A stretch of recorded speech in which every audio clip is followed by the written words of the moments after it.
Namaskar. Thank you for joining us today. Welcome all to our weekly podcast, Mindful Wellness by Mohan Yoga School. We come every week with new knowledge on योग, naturopathy and Ayurveda. आज हम बात करेंगे कि हमारे शरीर में जो चक्र होते हैं, the channels, how do they work? और मेरे साथ स्टूडियो में उपस्थित हैं डॉक्टर मोहन कार्की जी, जो पिछले 20 साल से योग के क्षेत्र में कार्यरत हैं and he is working towards making a healthy India. तो आज डॉक्टर मोहन हमें ये बताइए कि जो हम चक्र की बात करते हैं, the chakras, the energy centres, वो हैं क्या और कैसे काम करते हैं? जी रचना जी, ये जो चक्र का विज्ञान है, योग साधना में बहुत महत्वपूर्ण साधना का एक पार्ट है। और हमारे शरीर के अंदर एनर्जी के जो कंसंट्रेटेड लोकेशंस है, उन एनर्जी कंसंट्रेटेड लोकेशन को ही हम चक्र कहते हैं, जहां हमारे शरीर के कई सारे नर्वस सिस्टम के जंक्शन बने हुए हैं। और इसी तरह से ईड़ा, पिंगला, सुषुम्ना जैसे जो नाड़ी हैं, इन नाड़ियों के बीच में भी एक प्रकार का जंक्शन क्रिएट होता है। ये कनेक्ट होते हैं और फिर स्प्रेड होते हैं, ऐसा पॉइंट बना होता है। दूसरी ओर हमारे शरीर में बहुत सारे वाइटल इंपॉर्टेंस वाले कुछ ग्लैंड्स होते हैं, एंडोक्राइन ग्लैंड्स।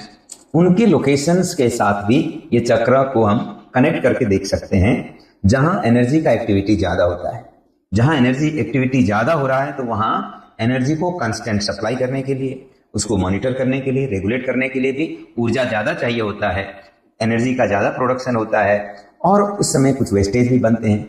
इन सब को हैंडल करने के लिए इन एनर्जी सेंटर पर ऊर्जा का बहुत बड़ा काम चल रहा है। तो हमारे शरीर में जहां जहां एनर्जी का एक्टिविटी ज्यादा है, ये वाइटल इंपॉर्टेंस के सेंटर है। इन सेंटर को बेहतरीन हालत में रखना जरूरी है। इसीलिए योग में साधना करते समय इन सेंटर को लोकेट किया गया, फाइंड आउट किया गया, रिसर्च किया गया और इनके हेल्थ को इम्प्रूव करने के लिए कई सारे साधना टेक्निक्स भी अभ्यास किए जाते हैं। तो ये बहुत इंपॉर्टेंट पॉइंट्स है। तो क्या आम लोगों के लिए मैं ये जानना पूछूंगी कि क्या कोई फिजिकल चक्र जैसा फॉर्मेशन है हमारी बॉडी में, या सिर्फ एनर्जी का कंसंट्रेशन है ये? ऐसे फिजिकल लोकेशन के एंगल से देखेंगे तो बाहर से दिखाई देने वाले जैसे हार्ट, लिवर, लंग्स की तरह ऐसे कोई चक्र का ऑर्गन तो नहीं है, लेकिन वहाँ एक तरह से, जैसे मैंने पहले कहा, एनर्जी के कंसंट्रेटेड लोकेशन है, जो नर्वस सिस्टम के माध्यम से हार्मोन प्रोड्यूसिंग एंडोक्राइन ग्लैंड्स के माध्यम से हम लोकेट कर पाते हैं। और ये हमारे शरीर में कई सारे हैं, अलग अलग स्कूल ऑफ थॉट्स या स्टडीज में इसके ऊपर अलग अलग अप्रोच से, अलग अलग एंगल से स्टडी किया गया। योग का जो ट्रेडिशनल क्लासिकल स्टडी है, इसके अंदर शरीर के मुख्य रूप से 7 जो चक्र है, इनके ऊपर ज्यादा अध्ययन किया गया। जैसे शरीर के लोअर बॉडी में मूल आधार चक्र, हमारे शरीर का एनर्जी का सबसे बड़ा चक्र है मूलाधार, जहां पूरे शरीर का एनर्जी का एक तरह से स्टोर होता है, ऐसे मान सकते हैं। जो एनस और जेनाइटल रीजन के बीच वाले भाग, जिसको पेरिनियम रीजन कहते हैं, अगर स्पाइन के हिसाब से देखें तो टेलबोन से कनेक्टेड टाइप का लोकेशन, वह मूलाधार केंद्र है। और थोड़ा सा ऊपर आएंगे तो सैक्रल सेंटर के जस्ट डीप इनसाइड वहां स्वादिष्टान चक्र है। इसको अंग्रेजी में सैक्रल सेंटर भी कहते हैं लोग। तो ये स्वादिष्टान चक्र प्राइमरीली हमारे शरीर का वाटर एलिमेंट का एक तरह से कंट्रोल सेंटर के रूप में भी देखा जाता है। और वहां से थोड़ा सा और ऊपर चले जाते हैं तो ये नाभि केंद्र के पास हमारे शरीर का एक तरह से major energy production, energy assimilation, energy transfer जैसे एक्टिविटीज को सपोर्ट करने वाला ऐसा लोकेशन है, जिसको हम कई बार सामान्य शब्दों में नाभि केंद्र भी कहते हैं। मणिपुर चक्र, कई जगह इसको तेजस केंद्र के नाम से भी अध्ययन किया गया। तो ये केंद्र है नाभि के पास, just deep inside our navel. This is being supported by the nerves in the spine. और थोड़ा ऊपर आते हैं तो हमारे हार्ट सेंटर के एक्टिविटीज, हार्ट सेंटर के आसपास में देखेंगे तो थाइमस ग्लैंड है, हार्ट सेंटर के आसपास में स्वाभाविक रूप में हार्ट है, लंग्स है। इन सारे वाइटल ऑर्गन्स के काम का बहुत बड़ा महत्व है। इनको सपोर्ट करता हुआ एक एनर्जी का चैनलाइजेशन करने वाला एक केंद्र है, जिसको हम एक तरह से अनाहत केंद्र कहते हैं, हृदय केंद्र भी कहा गया कई जगह। तो ये एक केंद्र है। और ये एक्चुअल में इतना ही नहीं, ये हमारे शरीर के अंदर प्राण ऊर्जा को रेगुलेट करने का केंद्र भी है।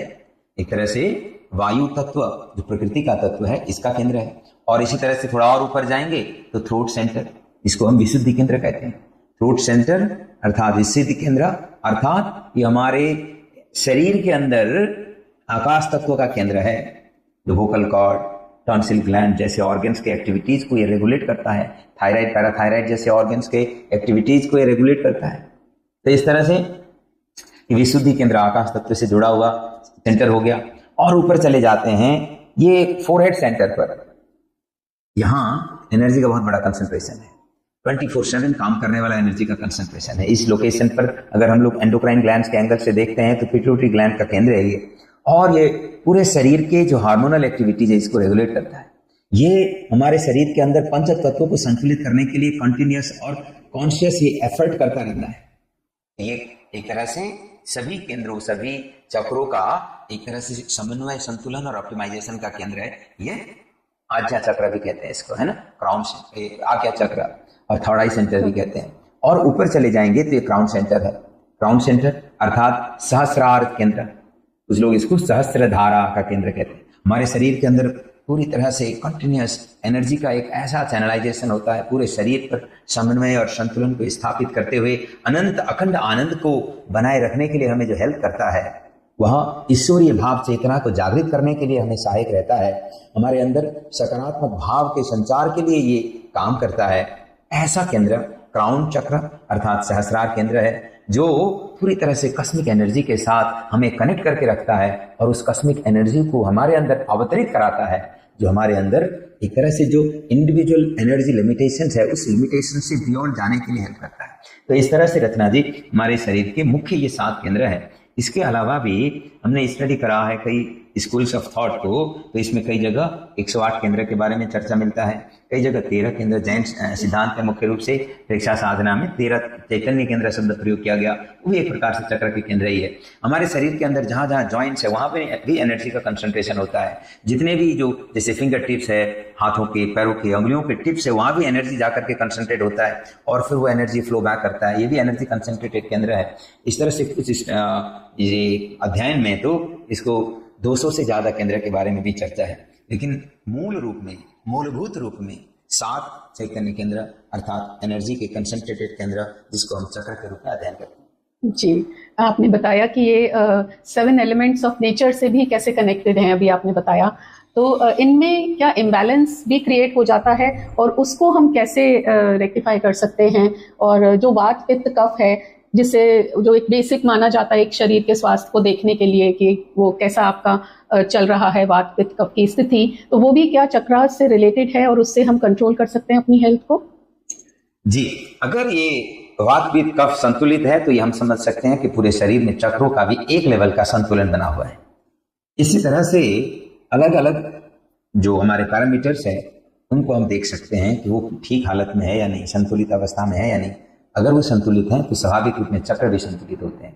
और आयुर्वेद में एक श्लोक है, समा दोषा समा अग्नि समा धातु मलह क्रिया प्रसन्न आत्म इंद्रिय मन स्वस्थ इत्यादि।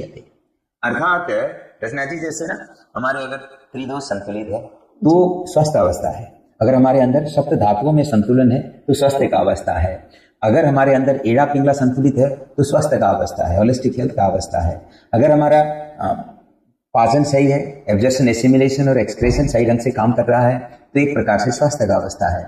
इनमें कहीं भी अगर प्रॉब्लम है तो स्वास्थ्य को खराब कर रखा है।